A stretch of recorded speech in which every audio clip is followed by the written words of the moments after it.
제가 마태복음 7장 15절부터 20절까지 내용을 읽어보겠습니다. 거짓 선지자들을 삼가라. 양의 옷을 입고 너에게 나아오나 속에는 노략질하는 일이라.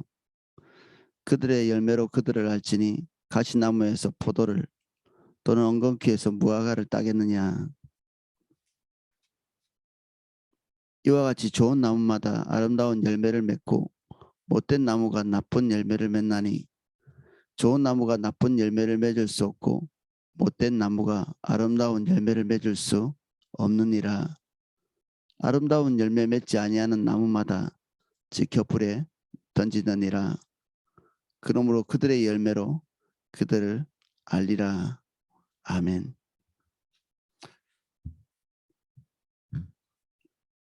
오늘 그 본문은 어제 같이 나눴던 본문과 연결되어 있고 그 아래 본문과도 연결이 되어 있습니다.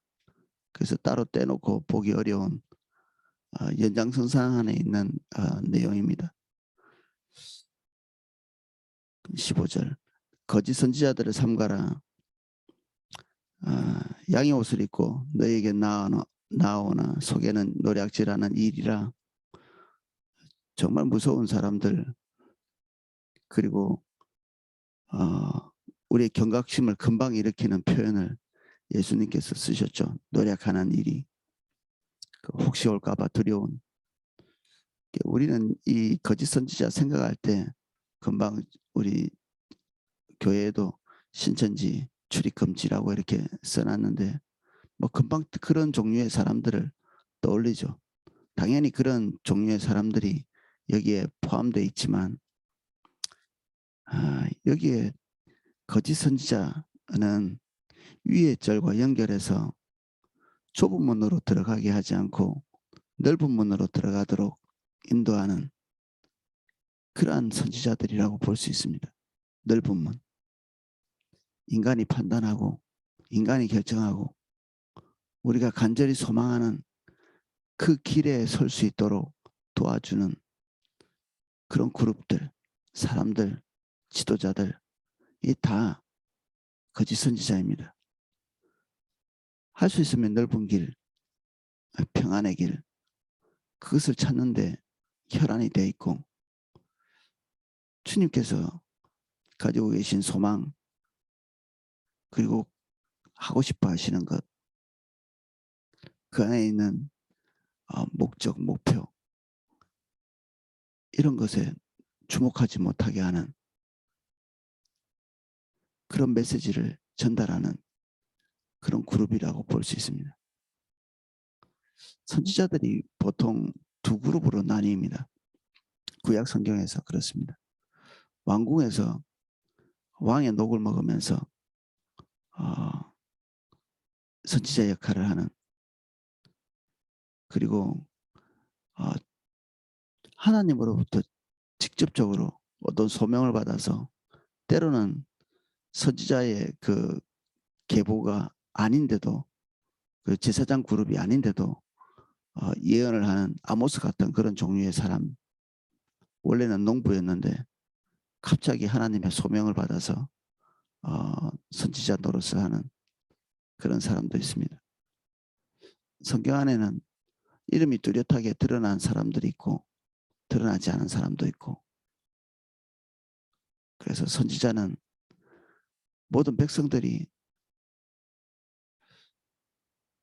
하나님을 사랑하는지 그렇지 아니한지 그것을 구분하기 위해서 하나님이 세운 자다, 이렇게 얘기하고 있는데, 우리가 구약 성경에서 보는 거짓 선지자들은 워낙 노골적으로 하나님 대적하고, 그리고 우리는 이미 그 시대를 지나왔기 때문에 그들을 객관화된 시각으로 보면서 거짓됐구나, 정말 나쁘구나, 참된 선지자의 메시지를 완전히 왜곡시키는 나쁜 사람들이구나, 그렇게 평가할 수 있는 것이죠. 그런데 당시에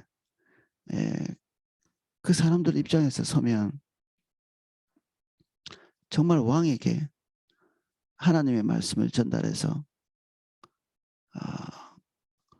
왕이 국가를 운영하는데 정말 용기를 얻고 그리고 꿋꿋하게 국가를 운영해 나갈 수 있는 부정적인 생각하지 않고 긍정적인 생각, 장밋빛 미래만 생각할 수 있는 그런 메시지를 전달해 주던 것이 그 왕궁에 속해 있던 그런 선지자들이었습니다. 왕궁에 속해 있다고 다 나쁘다 뭐 이렇게 볼 수도 없죠. 나단 같은 경우에도 왕궁에 속해 있던 그런 선지자 그룹에 속하거든요. 근데 왕궁에서 왕의 녹을 먹다 보면 참 왕에게 함부로 말하기가 어렵습니다. 그래서 말이 곱죠. 항상 말이 곱습니다. 어쩔 수 없이. 나단도 올바른 선지자긴 했지만 아모스나 그 제야에 있었던 그런 선지자들에 비해서는 굉장히 표현이 곱다고 볼 수 있습니다.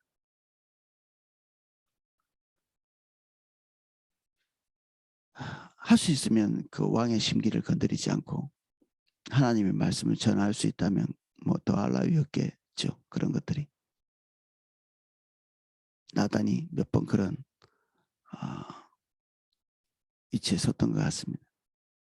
그럼에도 불구하고 나단도 일단 경향성 자체가 왕이 원하는 대로 하고 싶은 그런 경향성이 있었습니다. 그래서 내가 성전을 좀 짓고 싶다 이렇게 얘기했을 때 하나님께 채 묻기도 전에 그거 정말 좋은 일이군요. 그렇게 하시는데 뭐가 문제가 있겠습니까? 이런 얘기를 하죠. 근데 그가 하나님 앞에 섰을 때 하나님께서는 조금 다른 얘기를 하시죠. 아합의 거짓 선지자는 숫자도 대단히 많았죠. 종교적으로는 한두 명이 있었던 것이 아니라 대단히 많은 종류의 사람들이 있었기 때문에 그들이 바알을 섬기고 아세라를 섬겼지만 여전히 대명사 이름은 하나님이라고 불렀습니다. 하나님, 엘로힘. 그들의 탐욕과 그들의 목표를 채워줄 바알과 아세라를 형상화시켜 놓기는 했어도 성경이 자세히 보시면 백성들이 그를 하나님이라고 부른 걸 볼 수 있습니다. 이스라엘 백성들이 광야에서 모세가 40일 40야를 하나님과 지낼 때 모세가 자리를 비우고 40일간 보이지 않으니까 거기에 송아지를 새겨놓고 거기에다가 이름을 엘로힘이라고 붙였습니다. 하나님. 이제 뭐 멤피스나 뭐 이렇게 그들이 우상으로 봤던 거기에 붙여놨던 이름 버젓이 그렇게 붙일 수는 없죠. 그동안 배운 게 있는데. 비록 껍데기는 탐욕을 쫓고 내 뜻을 쫓고 자기 중심적인 것을 쫓을지 모르겠지만 우리의 양심이 차마 그것을 멤피스라고 부르지 못하고 차마 아세라, 차마 바알이라고 부르지 못하는 거죠.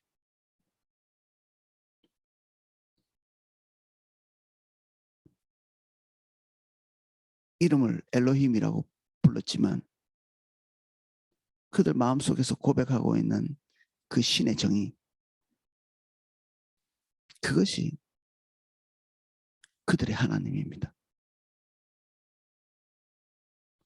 한쪽은 탐욕과 개인의 염원, 개인의 기대, 개인의 간절함,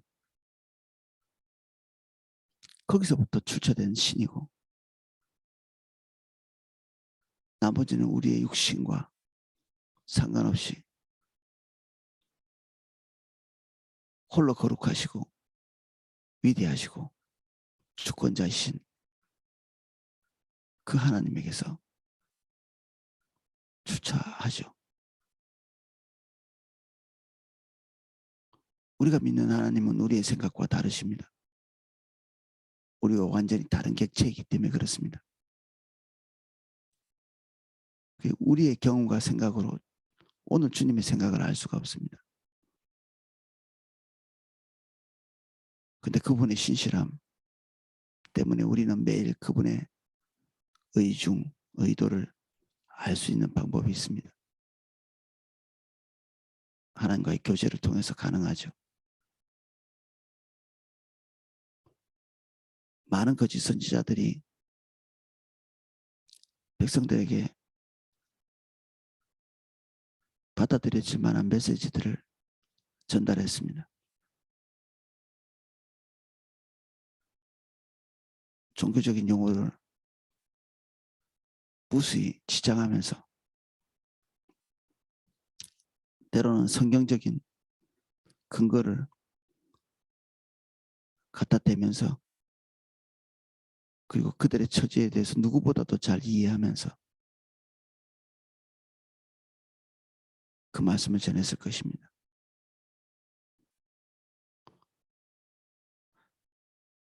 볼수록 무서운 것이 그들을 구분하기 어렵다는 예수님의 내용입니다.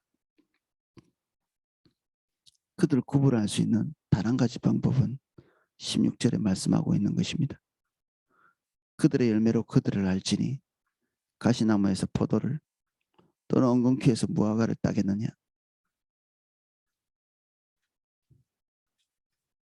이와 같이 좋은 나무마다 아름다운 열매를 맺고 못된 나무가 나쁜 열매를 맺나니 좋은 나무가 나쁜 열매를 맺을 수 없고 못된 나무가 아름다운 열매를 맺을 수 없느니라.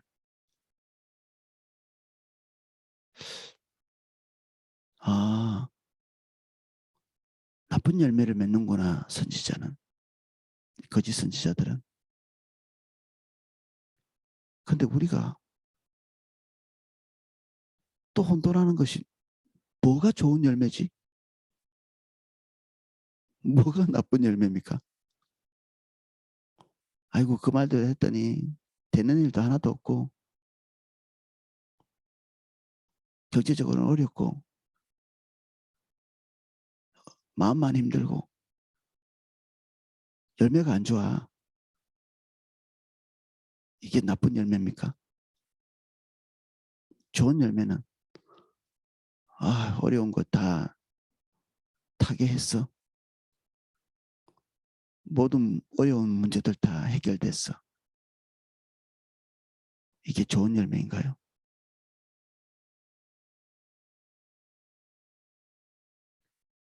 우리는 자기 경향성을 내려놓지 못하면 성경을 읽는데도 한면에서는 굉장히 상식적인 이야기인데 한면에서는 도무지 100번을 읽어도 그 내용에 대해서 제대로 수용하기가 어렵습니다. 우리는 이미 성경을 어떤 식으로 받아들일지를 결정하고 있기 때문에 그렇습니다. 내 개인적인 염원과 기대, 이것이 하나님의 말씀을 강력한 자석처럼 끌어다가 나에게 붙여놓습니다.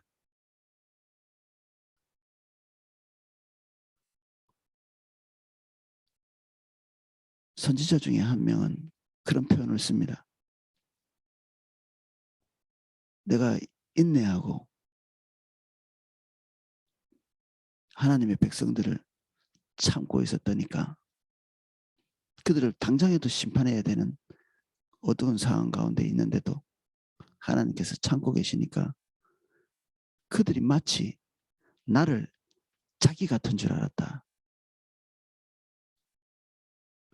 하나님도 우리하고 비슷하시겠지.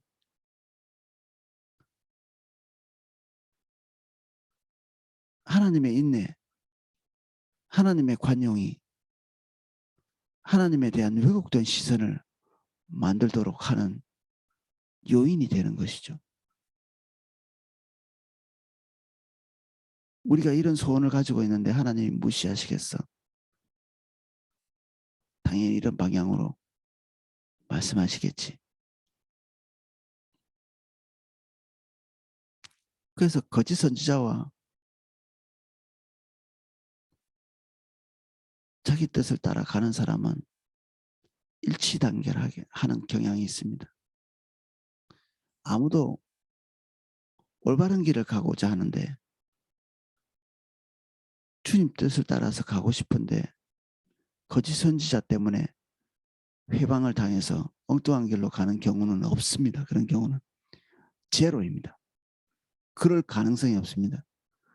신천지에 가는 사람들이 아이고 착한 사람이 속아서 가는 것이 아닙니다. 다 자기 길이 있습니다. 그 간 사람들의 그 간 시점에 그들이 갈구하고 있었던 것이 무엇인지 자세히 들어보십시오. 주님이 아니라 사람, 주의 뜻이 아니라 내가 간절히 원하는 염원,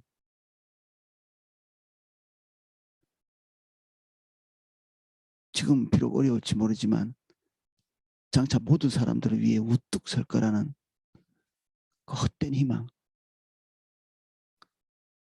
그런 것들이 신천지에도 빠지게 하고 율법주의에도 빠지게 하고 인본주의에도 빠지게 하고 포도나무 교환에 버젓이 모든 프로그램에 잘 참석하고 있음에도 불구하고 신천지에 들어가는 것만큼 무섭고 두려운 그런 처지에 빠질 수 있는 가능성이 있죠. 여기에 우리 내용을 보면 구분하기가 너무 어렵습니다.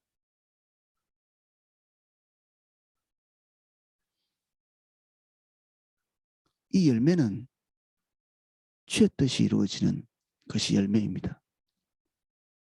주의 뜻. 그들의 개인이 얼마나 형통했는가가 그 열매를 말하지 않습니다. 숫자가 많은 교회, 형통한 성도, 좋은 분위기, 전혀 그런 것과 관계가 없습니다. 아버지의 뜻을 행하는 것이 나의 양식이다. 예수님이 추구했던 것은 그것입니다. 아버지의 뜻.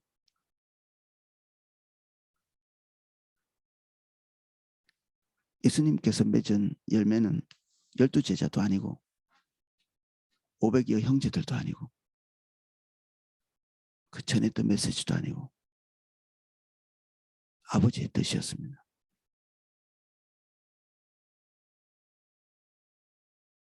여기 아름다운 열매는 아버지의 기대, 아버지의 목표,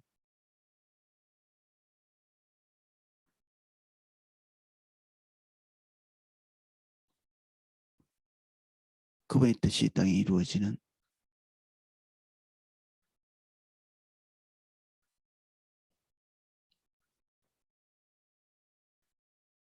아름다운 열매를 맺지 아니하는 나무마다 지켜 불에 던져지느니라. 당신의 뜻만 지지하시는 하나님의 한면에서는 완고하기 그지없는 주의 뜻만 살려놓고 나머지는 의미 없다 얘기하시는 거죠. 하나님의 목적, 하나님의 의지, 기대, 주님이 지지하시는 것은 그것이죠. 우리가 그 뜻 안에 서주기를 오늘도 기대하십니다.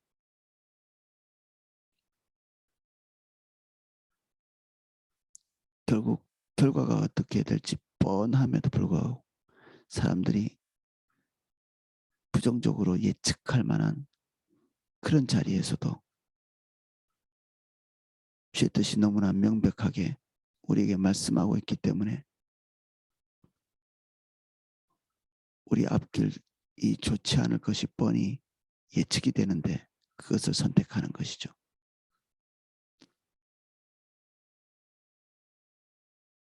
우리의 간절한 기대와 하나님의 뜻,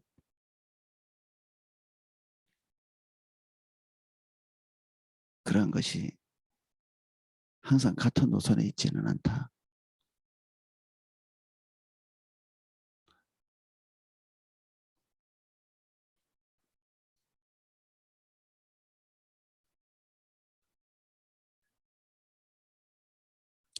이스라엘 백성들을 좀 더 종교적으로 만들 수 있었을지는 모릅니다. 거짓 선지자가.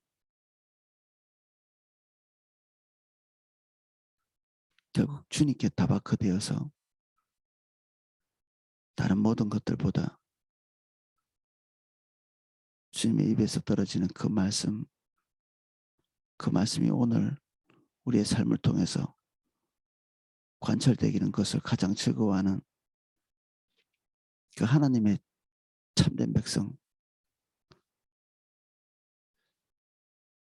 그 백성이 사실 이 참된 선지자를 구분하는 거죠. 그게 열매입니다. 어떻게 보면 선지자라는 참된 선지자와 거짓 선지자를 나누는 것이 열매라면 그 교회 성도들이 어떤 경향성을 가지고 가고 있는가가 참된 선지자와 거짓된 선지자를 판가름하는 것이 되겠죠.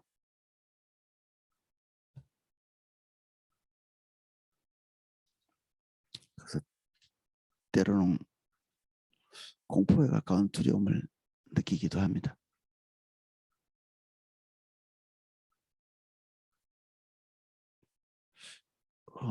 저 자신이 거짓 선지자 역할을 해왔던 것들이 문득 생각이 날 때가 있습니다. 그리고 방금 만나서 헤어졌는데 내 입에서 하나님의 말씀보다는 그 성도가 기대하는 바, 소위 세상에서 말하는 잘됨, 그런 경향성을 가지고 서로 대화하고 헤어진,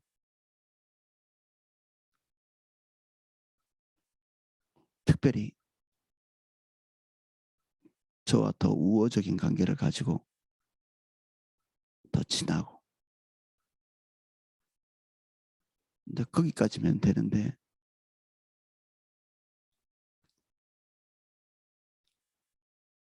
부정적인 이야기를 견딜 수 없다든지,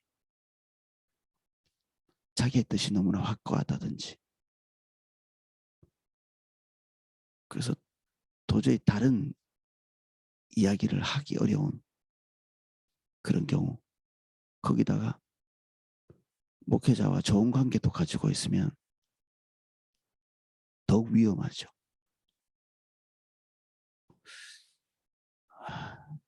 그래서 이런 분위기는 굉장히 어려운 분위기입니다.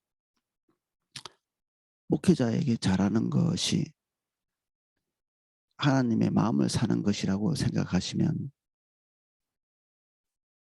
이 어려운 문제에 봉착하십니다. 혹시라도 그런 생각을 가지고 계시다면 도리어 그것이 올무가 될 수가 있습니다. 내가 반드시 들어야 될 하나님의 말씀이 그 목회자의 그 인간애 때문에 뒤틀려서 전달될 수 있거든요. 명확하게 들을 수 없고.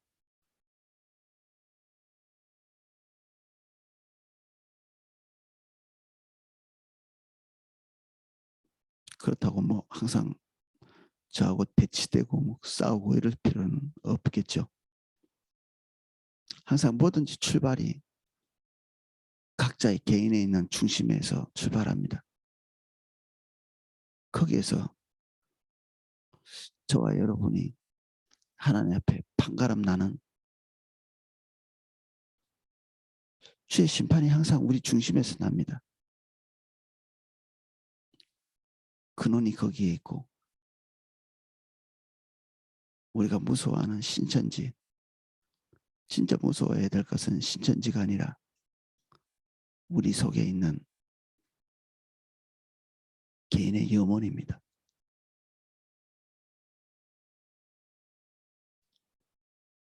삶을 뒤돌아 보십시오.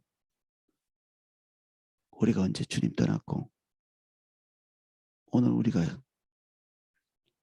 정말 고통스러운 곳에 있다면 그 출발이 어디였는지를 한번 살펴보십시오. 내 뜻, 내 예측, 내 기대, 지금 나의 목마름, 이것 때문에 손을 뻗어서 따먹은 그 선악과 해결할 듯 보일 듯 지혜롭게 할 만큼 탐스럽게 보이는 그런 방법들, 그걸 선택해서 오늘 고통스러운 것이 나온 거잖아요. 그래서 거짓 선지자가 문제가 아니고 문제는 항상 내가 하나님 사랑하지 않은데 있습니다. 하나님이 굳이 거짓 선지자들을 박멸하시지 않고 그대로 내어버렸더는 아마 주님 오시는 날까지 거짓 선지자는 교회 안에도 신천지같이 교회 밖에도 존재할 것입니다. 주님 사랑하는 사람은 거기에 걸리지 않을 것이고 개인의 염원과 개인의 집착에 따라서 가는 사람은 반드시 거기에 걸릴 것입니다.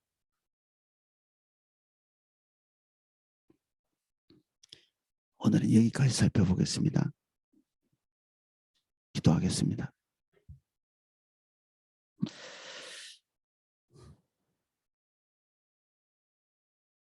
우리는 때로는 남편 때문에, 때로는 아내 때문에, 때로는 목사님 때문에, 때로는 오이코스 리더 때문에, 때로는 다른 지체들 때문에 우리가 지금 어렵다 또는 미혹받았다, 우리가 좋지 않은 곳에 빠졌다 말하지만 그들은 우리가 하나님 아버지를 사랑하지 않는 것을 드러낸 실험 종이에 불과합니다.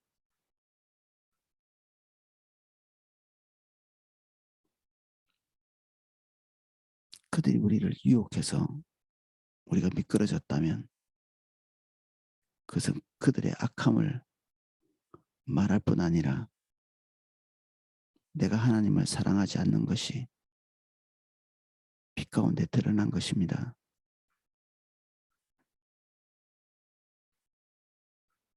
우리의 삶이 너무 늦게 돌이키지 않게 해주십시오.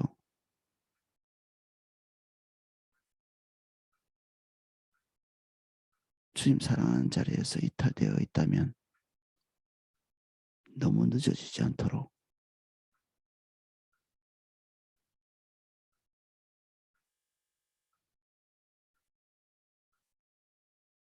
우리에게 있는 평화를 깨뜨리고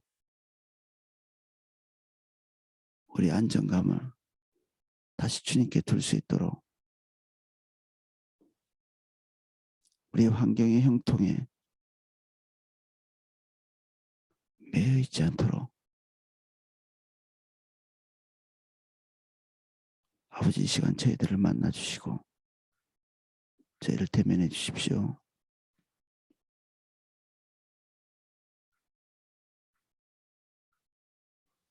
이 시간 우리의 모든 의제들을 주님 발 앞에 내립니다. 주님만 보는 시간 되게 해주십시오. 예수님 이름으로 기도합니다. 아멘.